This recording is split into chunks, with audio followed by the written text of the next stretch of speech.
काँग्रेसच्या चिन्हावर कोणालाही पडले नव्हते. फक्त 13,000च्या फरकानं निसटता विजय भाजपचा झालेला आहे. परंतु 1,00,000 लोकांनी साधारणतः माझ्यावरती, काँग्रेस पक्षावरती विश्वास व्यक्त केलेला आहे, मला संधी दिलेली आहे. त्यामुळं त्या 1,00,000 लोकांचा जनतेच्या मनातला आमदार समजूनच मी इथून पुढं त्या लोकांच्या हितासाठी, त्या लोकांच्या हिताचं रक्षण करण्यासाठी आणि उर्वरित 1,12,000 मतं जी मला मिळाली नाहीत ती त्यांचा विश्वास संपादन करून त्यांनासुद्धा सोबत घेण्याच्या उद्देशानं येणारी 5 वर्ष सातत्यानं मी काम करत राहणार आहे. तुम्ही कुठं कमी पडला का असं वाटतंय? नाही, हा विजय हा धनशक्तीचा जनशक्तीवर झालेला विजय आहे.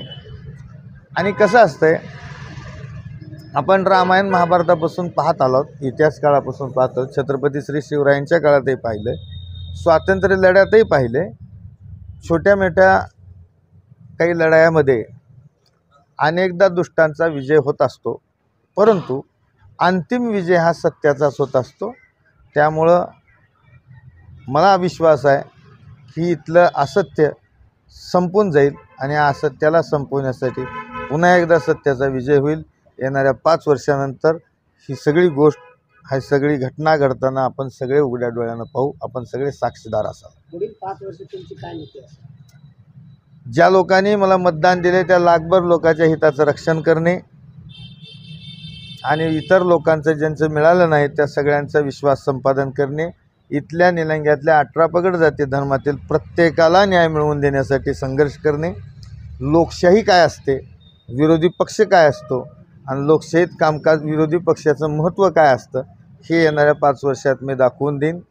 आणि ह्या दरम्यान कुणी कुणाला जर सर्वसामान्य नागरिकाला काँग्रेस, शिवसेना किंवा राष्ट्रवादी आमच्या महाविकास आघाडीच्या कोणत्या कार्यकर्त्याला जर कोणी धमकावण्याचा, काही दबाव घालण्याचा प्रयत्न केला तर जशास तसं त्याला उत्तर छत्रपती श्री शिवरायाच्या शिकवणीप्रमाणे देत राहणे हे माझं 5 वर्षाचं धोरण आहे. आणि इथल्या प्रशासनालासुद्धा मी सांगू इच्छितो की तुम्ही जनतेचे सेवक आहात, कुण्या एका व्यक्तीचे सेवक नाहीत. तुम्हाला जनतेचं सेवक म्हणूनच इथं काम करावं लागेल. आमचं पूर्ण सहकार्य राहील, पूर्ण मान सन्मान आम्ही तुमचा ठेवू, परंतु तुम्हाला जनतेचा, सर्वसामान्याचा मान सन्मान ठेवावाच लागेल. कुणा एकाच्या मनावर नोकरी करता येणार नाही. तुमच्या विरोधात तुमच्या पक्षातील काही नेते काम केले त्याबद्दल पक्ष अंतर्गत काही कारवाई होणार आहे? नाही, खरं तर त्यांची बुद्धीचं मला दुःख वाटतं. एवढा मोठा पक्षानं विश्वास दाखवलेला असताना, सगळ्यांनी बोललेला असताना, वरिष्ठ नेत्यांनी बोललेलं असताना त्यांनी चुकीचं वागायला नको होतं. पण ठीक आहे, ज्याचे त्याचे कर्म आणि त्या कर्माचं पक्ष त्यांच्या पद्धतीनं योग्य वेळी योग्य दखल घेईल, तो वरिष्ठांचा विषय आहे. मी काँग्रेसचा एक सच्चा पाईक आहे आणि ज्यांनी आत्ता या निवडणुकीत निष्ठावंत म्हणून काँग्रेसचं काम केलेले आहेत तेच खरे निष्ठावंत आहेत. जे डुप्लिकेट निष्ठावंत होते त्यांच्या चिखलाच्या तिरी गळून पडलेले आहेत. Subscribe now and press the bell icon. Never miss an update.